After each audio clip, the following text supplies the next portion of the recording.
अंगना बटोरी सीता गुरवाला गाँव, अरे गुरवाला गाँव, अरे जामी गई न चंदन का पेड़ रे ललनवा, अरे जामी गई न चंदन का पेड़ रे ललनवा। चंदन कटाई राम डोलिया बनवावन, अरे डोली बनवावन, अरे चलो सीता हमारा के देश रे ललनवा, अरे चलो सीता हमारा के देश रे ललनवा। कैसे कचली स्वामी तुअरे देशवा, अरे तुअरे ही देशवा, अरे पापा बिना जिया रोना लागे रे ललनवा, अरे पापा बिना जिया रोना लागे रे ललनवा। अरे अपन पापा पापा गोहराइब रे ललनवा, राइब रे ललनवा, अरे अपन पापा कैसे बिसराइब रे ललनवा, अरे अपन पापा कैसे बिसराइब रे ललनवा।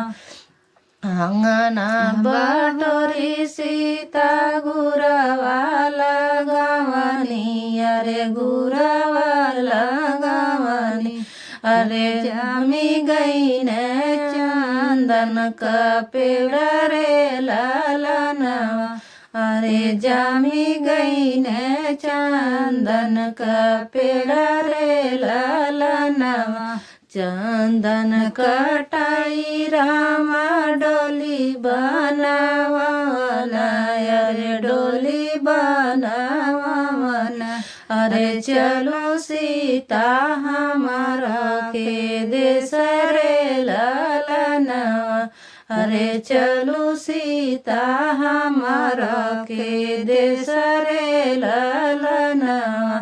कैसे कचली स्वामी तुअरे ही देशवा, अरे तुअरे ही देशवा, अरे चाचा बिना जिया रोना लागे रे ललनवा, अरे चाचा बिनु जिया रोना लागे रे ललनवा।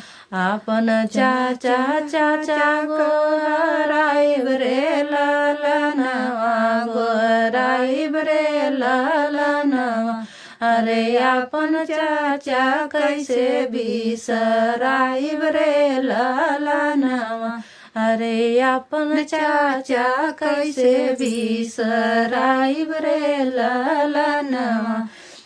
अंगना बटोरी सीता गुरवाला गवनी, अरे गुरवाला गवनी, अरे जामी गई न चंदन का पेड़ रे ललनवा, अरे जामी गई न चंदन का पेड़ रे ललनवा। चंदन कटाई राम डोलिया बनवावन, अरे डोली बनवावन, अरे चलो सीता हमारा के देश रे ललनवा, अरे चलो सीता हमारा के देश रे ललनवा। कैसे कचली स्वामी तुअरे ही देशवा, अरे तुहरे ही देशवा, अरे भैया बिना जिया रोना लागे रे ललनवा, अरे भैया बिना जिया रोना लागे रे ललनवा। अपन भैया भैया को हराइब रे ललनवा, ओ हराइब रे ललनवा, अरे अपन भैया कैसे बिसराइब रे ललनवा अरे अपन भैया कैसे बिसराइब रे ललनवा।